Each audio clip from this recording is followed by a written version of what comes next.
This episode is called Get Behind Me, Meg, and y'all know what we finna talk about today. Welcome to the Very Much So podcast. You know it's your girl, Brittany. Sitting here, I just came for my 3-mile walk and I was like, you know what? I'm gonna talk about it. I don't really do a lot of one-off. My podcast is not like a celebrity gossip site, but if I can relate it to me in any way, then you know we're gonna talk about it. And if you know me, you know it's really not that hard for me to relate anything back to me. So here we go.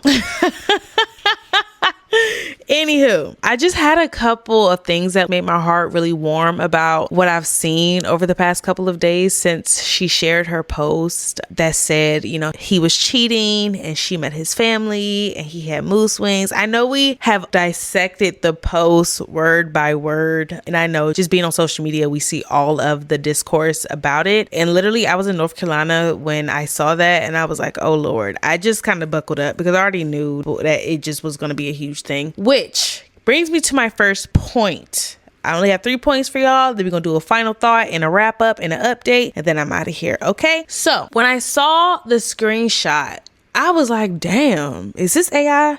But then I just was like, damn, like how vulnerable that is to like share something like that with. I feel like anytime a celebrity opens their phone or anybody opens their phone to Instagram and writes out a little note, shit is real. Shit is real. Shit is intense. It's everything everywhere all at once. And you have to make your PSA.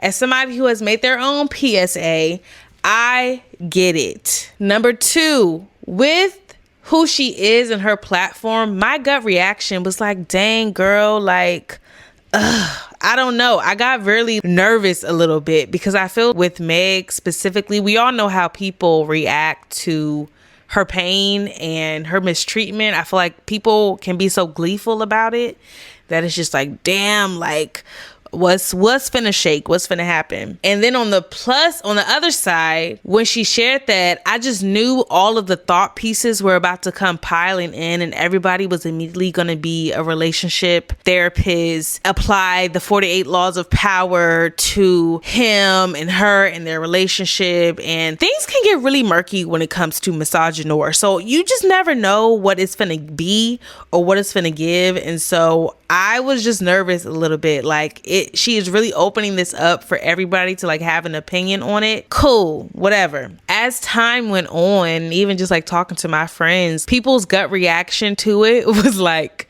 F Klay. It was actually very violent. I was like, oh my gosh, like y'all are going up for her. Like I really appreciate this. I appreciate the gut instinct that is F him and not like putting the blame on her, the woman, which of course we did. I've been on Threads lately. I deleted Twitter off my phone and I've been on Threads.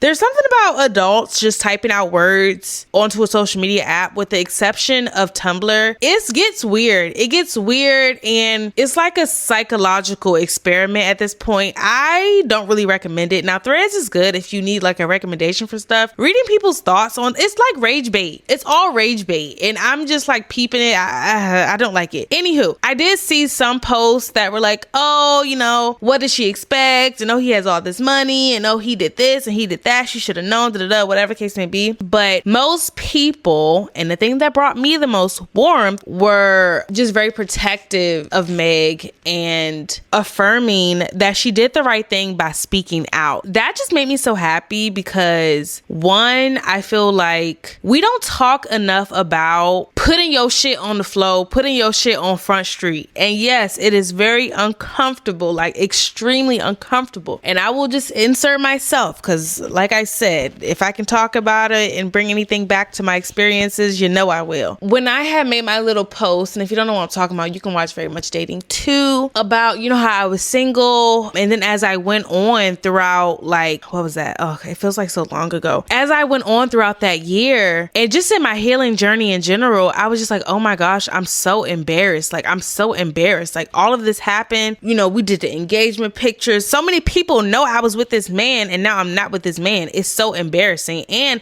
they probably know that it didn't end well. They probably know, like, whatever the case may be. And I felt so embarrassed. Like, there was so much shame that I had to unlearn with that entire situation. But it's been nice to see people's reaction to Meg in this, because now I feel like a lot of people are coming to the forefront saying, yeah, you should not suffer in silence. 1, 2, you should not be ashamed for another person's actions. And 3, and we will get there, it don't matter if you meet that family or not. And I know I'm bouncing around, so let me bring it back to the first point. Suffering in silence. And I think it's beautiful that she shared what's going on. When you are vulnerable with the good, the not so good, the messy, you allow yourself to be supported in ways that you could never imagine. And a lot of times people just really need to know what you're going through. Are people nosy as fuck? Yeah. And I think with this, people just love being in the know, and so they can have the opinion to throw something in. Like, we see that with the internet, but you really just need to allow yourself to be free from holding all that shit in, to being supported. And now you don't have to carry it by yourself. So many beautiful things have come. Again, bringing this back to me, for sharing, for being transparent and open and honest from the people I'm dealing with. I've seen my friends be honest about the men they're dealing with. It's been helpful, because sometimes you don't know. You may really need to know something that your friend has gone through, or you may really be fucking with the same nigga that your friend was fucking with. And you never know, if 1 + 1 start equaling 2 so many times, it could be something else going on. And so I also want to point to the fact of people saying, like, this is proof that you should keep posting your nigga and post the man. I feel like, for me personally, yes. Immediately, yes. Even if it's just close friends. Even if it's just close friends, because whoever is with me just is going to have to know, bitch, I'm a yapper. Not saying I'm going to run and tell everything, but if you think I'm going to hold in that I'm fucking with you, you got it twisted, babes. You're in the wrong bar, okay? You got the wrong one. It's just, I simply could never shut the fuck up when I'm dealing with a man. Sorry, not sorry. So everybody gonna know. And if you hear some shit that you think sound crazy, bitch, tell me.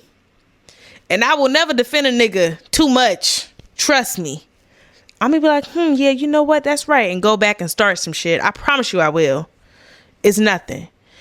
So please don't suffer in silence. Don't let these men isolate you, and that's a conversation for another day, babes. Another day. But I will say, again, bring it back to me, because this is my podcast. In my past relationship, when I got around specifically like Jania and Alana, I always say, like God really be on one. Like, God's timing is wild, because when I got around them, you know, they both went on my 26th birthday trip, my 26th or 27th birthday trip to Mexico. And it was a really intimate group. We had a really great time. After that, the next year, we were like, okay, yeah, we're going to go to Essence Fest. And y'all know how I feel about Essence Fest. I also started an Essence Fest series. Go ahead and check that out, baby, because we going to Essence free this year. I'm just going to speak it, okay? I mean, I'm going to do the deliverables, but they going to be flying me out. Anywho, we go to Essence, and I think we all three were fucking with certain niggas around that time. That literally was the craziest time for me, because I was going through so much at work. I needed support. And so immediately when we started the group chat, I was like, hey, y'all, I don't mean to be a Debbie Downer, but this is what I'm going through right now. It's not giving nothing. I'm not okay. Da-da-da-da. And again, vulnerability. I allowed them to support me. You know, that relationship where so much safety existed, and it just was real trust, sisterhood, a bond. Y'all know that quote. When stuff went to hell with that nigga, and I was telling them things, and you know, you get to talking to people, and they hear what you're accepting and what you're dealing with, and it don't track with nothing they know about you. It don't track with what you want in life. It don't track with who you are as a person. It don't track with where you come from. It don't track with nothing. They are really able to say, now, sister, girlfriend, baby boo, who, like, and ask questions and show you who you are in those moments. Baby, I just really thank God for them specifically, because they were the first people who I really would open up to about that relationship, because prior, when we had first got together, I would talk about it with, you know, people who I thought were friends. And I remember like telling him something one time, and he just immediately was like, oh my gosh, no, I can't believe that you did that. And he was so upset. And I was like, okay, well, you know, it's me and my man. Like, I gotta keep it in the house. I can't be telling nobody my business, all this shit. Baby, all that does is allow that nigga to play you like a fucking fiddle in private and public and whatever else domain that nigga wants to fucking take it, with no recourse. It benefits everybody but you to keep it on mute when a nigga is doing something foul to you. I just want you to know. Now, I'm not going to speak on, this is strictly girlfriend, boyfriend, because I specifically have not been married. So I'm not going to say what you should or should not do if you married, baby. Okay, that's another podcast season that we ain't in right now. But speaking as a single woman who has been dating these niggas, tell your business and tell it often and early, because a lot of things you can spot and say, that don't sound right. That's a red flag. That's a red flag. These niggas can dress anything up and make it sound so sweet, so good. Baby, talk to people. Okay, just talk to people. And I'm gonna hop back in because this was a post little note. I'm hop back in.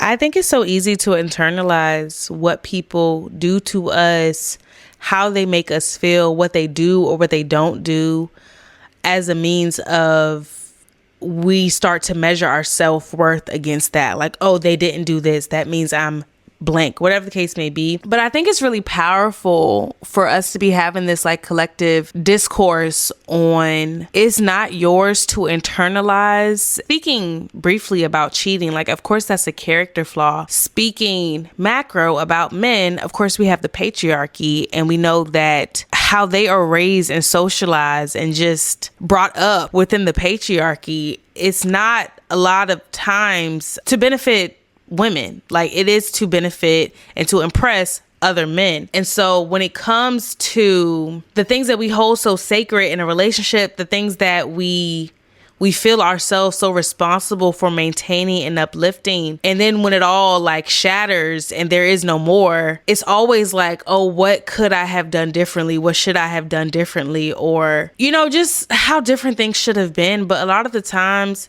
it don't got shit to do with you.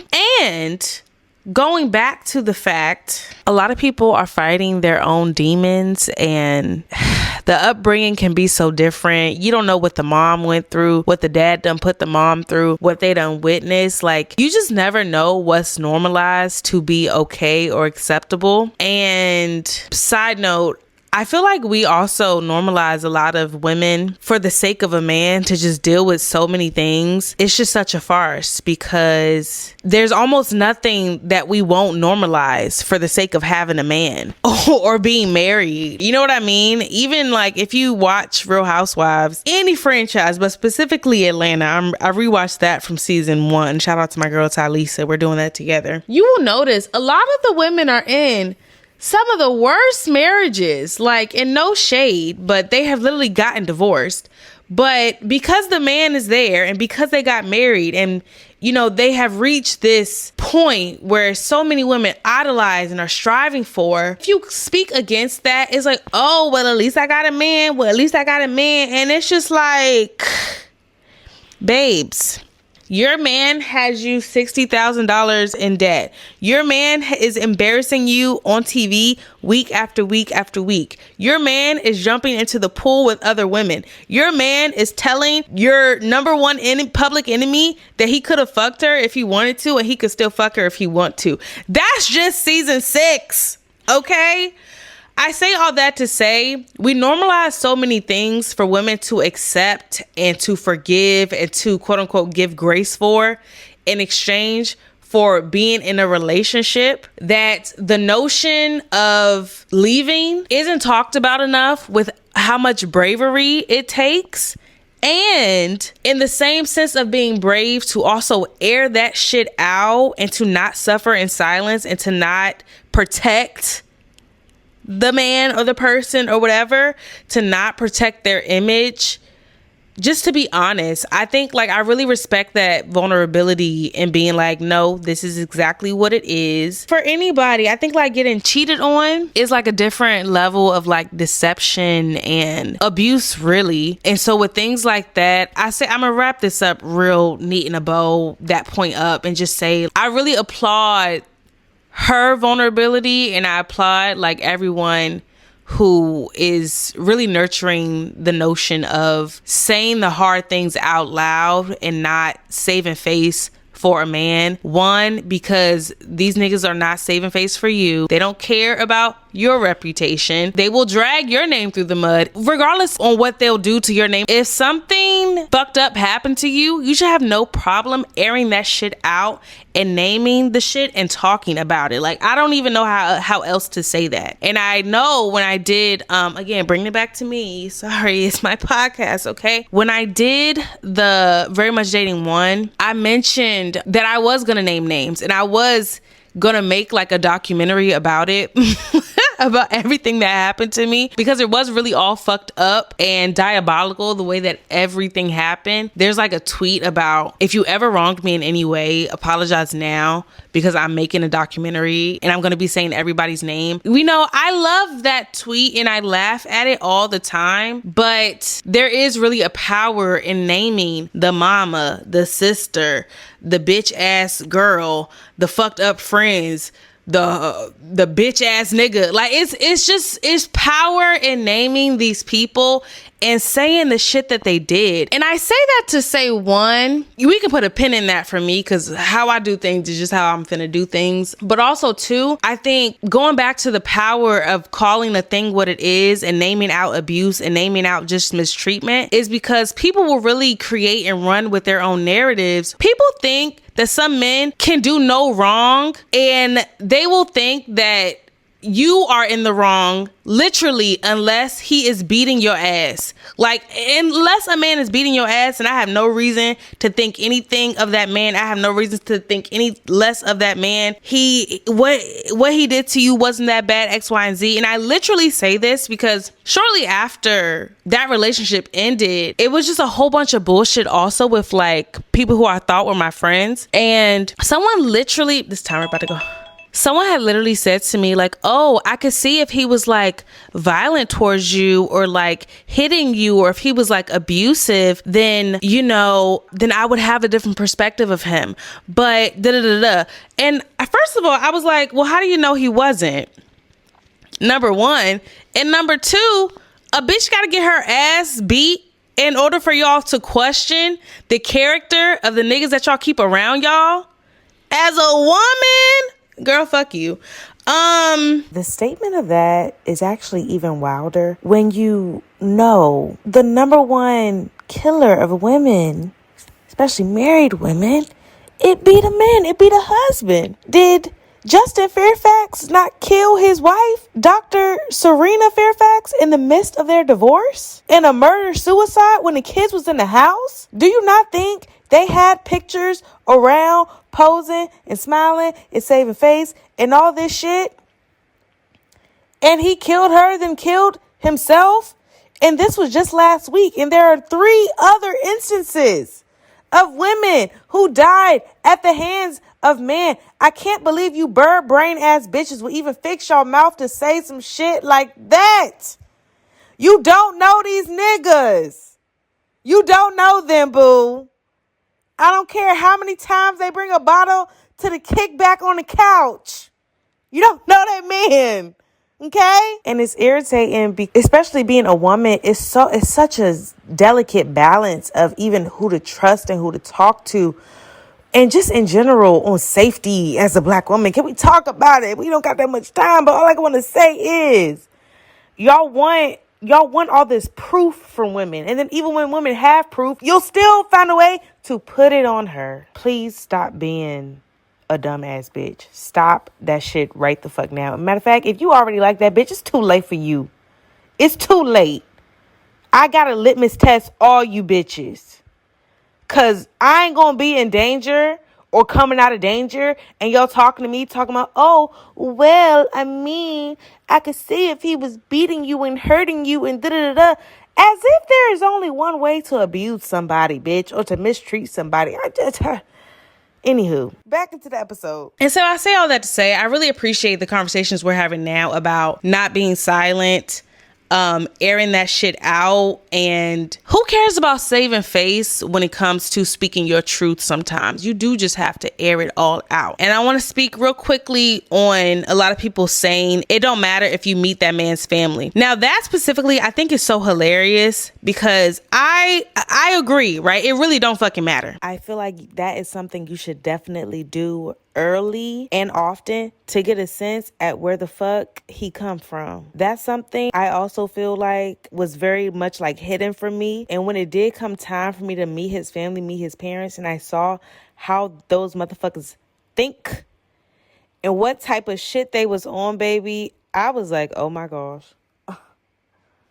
Oh my gosh. It should have been a wrap there, right then and there, honestly. And I'm seeing a lot of people now saying that people men brought them home one weekend, the next weekend ghosted them. I'm just like, oh my gosh, men are diabolical. Anywho, of course not all men, but actually I'm not even going to cut that out. I think that's so interesting because on one hand, you constantly have people saying what is involved in having a trustworthy partner, all the things you got to do to make sure he ain't playing in your face and to make sure that you're safe, all these things. The thing people are bringing up now about it not mattering if you meet his family, I feel like that's interesting because I feel like people are in real time, moving a goalpost. Whereas, of course, we all knew. Because you can be married to a lot of these men. And that's another conversation for another day. I think people are so strict. All this red tape kind of with quote unquote the things that you should or shouldn't be doing with getting a man and marrying a man and da-da-da-da. But let's be clear. You can very much marry a man, have his babies, meet his whole family, work for him for 10 years. Come on, waiting to excel. You can do all these things and he will still leave your ass high and dry if he need to. And more importantly, if he want to. And this is not necessarily an episode bashing men. I don't gotta do no episode for that. But I think it's interesting because people are constantly moving the goalpost on what makes for feeling secure and safe in the relationship and in believing a man and in the things that he told you in order for you to even get into the relationship. At the end of the day, so much of what we talk about with men is specifically bringing it back to the Meg and Klay situation, getting cheated on. I remember at one point, I think he was calling her Mrs. Thompson or something. Shit like that. And it's we don't get, as women, we don't get to thinking, oh, that's my man, unless he was making you think that. And then to lie and manipulate, you take away people's ability to make an informed decision. All that lying and omitting and manipulating and saying things that are convenient and saying things that you think people want to hear, saying things that you know will get people to stay with you and to not leave and to not walk out the door. Just not being honest, you really strip people of their ability to make an informed decision. It's selfish. To make it about myself again, do you think I would have agreed to marry that nigga? If he had been honest with me about what it actually was and how he was actually going to protect me or fail to protect me, fail to keep me from a lot of bullshit, put me in himself, handpick me from my safe places and drop me in the bullshit and all this shit, girl. Do you think I would have even went and took my ass to Nigeria had I known how much of a bitch ass nigga he was? There was a lot of lying going on and a lot of omitting things and just not being honest. And I did not have the full scope of what was what. And on the flip side, bitch, maybe sometimes I did. And I was just stupid. But that's another conversation. Okay, I'm not going to call myself stupid. But that's another conversation for another day. Because when them eyes is open, they open. But for the most part, people who lie and manipulate is selfish. It's unfair because you really don't get to, you're not looking at the full view of the situation. I never forget on the day that I had decided to cancel the engagement, he was on the phone with people who I thought were my friends, and he didn't know that I was eavesdropping. And yes, the fuck I was. Are you kidding me? Bitch, I was hearing shit I have never heard before. And his stupid ass was literally telling them, yeah, Brittany don't know this. Y'all, I was dumbfounded. I was like, oh, I can't believe like this nigga was really like lying to me. And omitting shit is lying. He was lying to me. He was a liar. You feel me? But imagine my surprise. Engaged to somebody, inviting people to the wedding, making room for my family to celebrate this moment for me, which thank God. A lot of my family did not even meet this man. And thank God he didn't come to certain places like North Carolina, because it's like, honestly, I'm going back to Paris, Italy, and some of them places where I went with that nigga overseas. Bitch, redo all that shit, because that's my shit. And that's why you can't let certain niggas get in your shit. But anywho, do you think I would have done that had I known the full scope of what he was keeping from me? Liars and manipulate, like, baby, they don't deserve shit. Like, it's anywho, I don't want to get too far off track. To where, regardless of all these things that you were saying and doing, and in the event of like meeting the family and cooking dinner for the family and all these things, oh, it was really nothing. But weren't I to be made to feel secure if the relationship got to this level? Like, cough, cough, like what? And it's just interesting because, like, of course it doesn't matter if you meet his whole family or not. Like, now this one, I ain't even trying to relate back to me because I ain't even trying to go there. But my ass had went all the way to fucking Nigeria months before a lot of shit happened. And I've sat so many times like, damn. Now, mind you, I love me a free trip. And do you know he tried to ask me for the plane ticket after we got back? No, nigga, I'm not sending you the 2 stacks for the no. Not when your mother got over there, damn near trying to bully me and then making me cry shit. No, boo. No, you ain't getting that shit back. Sorry, the trip was free. And I had many a nights thinking like, damn, like I did all this shit because the whole damn relationship.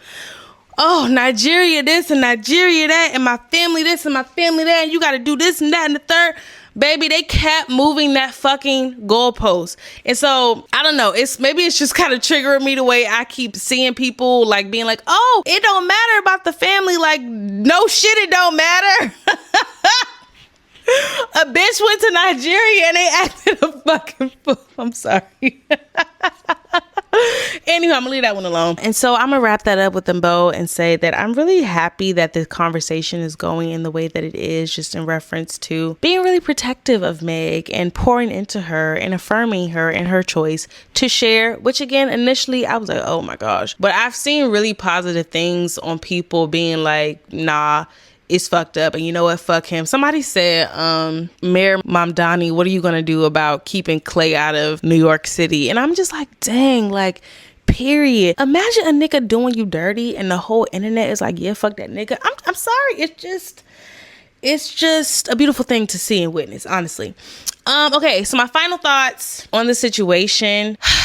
And y'all know how I feel about Meg. I am somebody who I have argued with men. Like, Meg absolutely is a litmus test because I feel like she represents, it's just something about, we've just seen, like, from her getting like physically harmed to bullied in so many ways for simply being a Black woman existing and being like liberated in her own skin.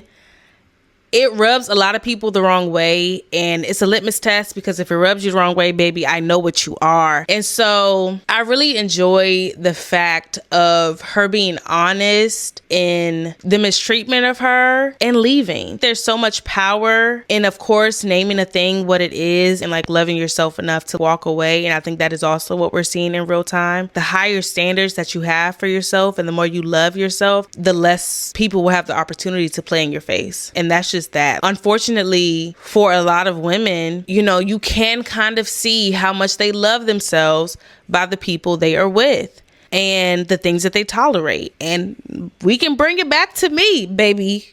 oh my gosh, the work I have had to do within the last few years, just the realizations that I had, like, oh my gosh, like, I can't believe I dealt with it. I can't believe I let him talk to me like this, treat me like this, lie to me like this, and still like try to make something out of that relationship. Like, it was absolutely a reflection of how I felt about myself and who I felt he was in relation to me being able to, I guess, like, love myself better. Like, I think in general, there's so much pressure on women, especially like high achieving women, Black women especially, on how like lovable we are, and it shows up in what we accept in romantic love. As someone who, it's so interesting, another thing I kind of had to grapple with even leaving that situation, and you know, he's not the first shitty boyfriend I've had. I love Rock City Church, Pastor Mike. Today is Monday, April 27th. I was watching, I guess, the 19th sermon, and he was saying how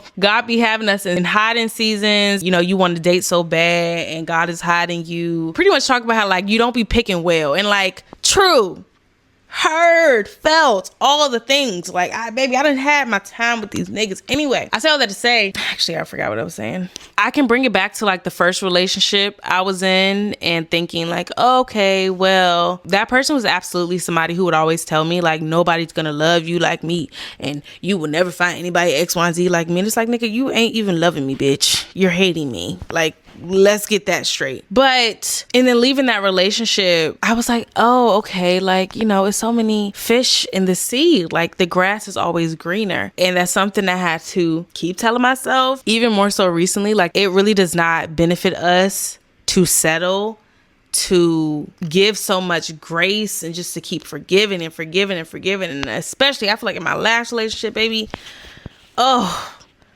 I'm gonna keep it real. We gotta also watch these men who be in the church.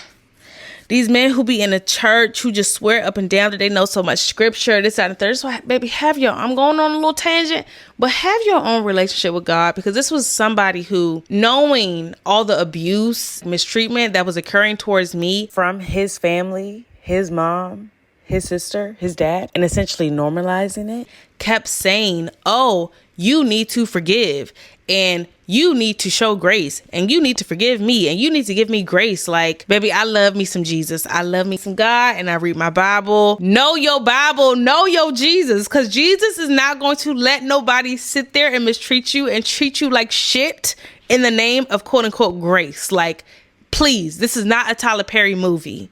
Okay? I'm over time, so I'm just gonna say, yes, the grass is always greener. I know it's hard to see on social media, and bitch, even in real life, like, I think this is it. It don't matter. It don't matter. Money, profession, looks, height, what he did in the beginning, whatever the case may be. Like, really get to learn you people, and above all of that, really get to learn and love on yourself. Like, my relationship with myself is like the most important thing to me. It's seeping over into friendships now, what I accept and what I look for and what I'm willing to just to tolerate. And I don't even like that word tolerate, because I feel like in friendship it shouldn't be a thing of tolerating anyone or anything. You should be there because you are loved and you love them, and it should be a happy, bright place. No, nothing is never perfect, but it definitely should not be anything that drains you or shrinks you or just does not make you feel good about yourself. And so there's a quote by Kim Cattrall, who plays Samantha in Sex and the City, and she's like, I don't even want to be anywhere 10 minutes where I'm not enjoying myself. I'm applying that to relationships, both romantic and platonic, career, like being outside, child, to everything. There's so much going on right here, right now. Like, you have to be in places where you're loved, where you're valued, and that is reflected not only in talk, because anybody can bump their fucking gums. It's reflected in action, thought, word, and deed. Okay. And, you know, if need be, baby, air it out. Okay. I'm good at, you know, I haven't used my podcast for that platform lately, but yeah, in case I need to, baby, I got a podcast and a newsletter and a website coming June 13th, bringing me to my updates. Make sure that just have your calendars marked. Clear the schedule. Okay. And if you want to know like the things that are coming, baby, I am learning to just shut it on up and just to show y'all and not even yap about it. I have so many things coming. Baby, I've been on Facebook Marketplace, and I say that to say the merch that's coming, you bitches could never. I'm so sorry. You know how I mean this, but you bitches could literally never. And the way I'm about to do it, baby, okay. And then I hear Beyonce is finna drop, child. Shout out to the Beehive who is putting the clues together. Oh my gosh, y'all. I done lost the timer. Hold on. Shout out to the Beehive who's putting the clues together. I don't have much time for that, but I appreciate it because the street's saying she dropping May 29th. And if my drop coincides with Beyonce's drop, prepare right now to be sick of me. And I'm just so grateful. Like I've been saying on every episode, the podcast is growing. I hit a huge milestone in like my streams and downloads, and I've been growing like on socials. And so to have this website right here, right now, like there's just something to be said about God's timing. That's all I'm going to say. And so I'm really grateful to be in this space. I'm really thankful for everyone who continues to support both online and in real life. Text me, love on me, pray for me. Love y'all so, so much. Thank you for listening. This was a very impromptu podcast, but I wanted to, have some space on here for that. This is still my shit. I still do whatever I want to do. Okay. Love y'all so much. Be sure you are following at verymuchsopod, at verymuchreading. I'm reading right now Junie by Aaron Crosby Eckstein. It's really, really good. And this will be my 16th book of the year. I've been reading down, child. Whew. Okay, shout out to Spotify and the audiobooks. Shout out to the library too. I need to return my overdue books. And make sure you're following me at Very Much Outside. I just posted a little ting about my solo date in DC. I have a new series, being a tourist in my city, because y'all know I do not be outside in DC, but I'm trying to change all that because if you listen to the weekend episode, I'm really trying to move. So I figure before I move, let me just show some gratitude and be present in this space right now. So that's what I'm doing. Make sure you check that out, and newsletter dropping soon. Okay. Special announcement for Summer Bucket List is dropping on May 1st. The streets are saying. The streets are really saying it. The streets are saying it. They're actually saying between May 1st and May 8th. But just keep your eyes peeled, okay? And subscribe to the newsletter. Link in bio. Love y'all. Bye.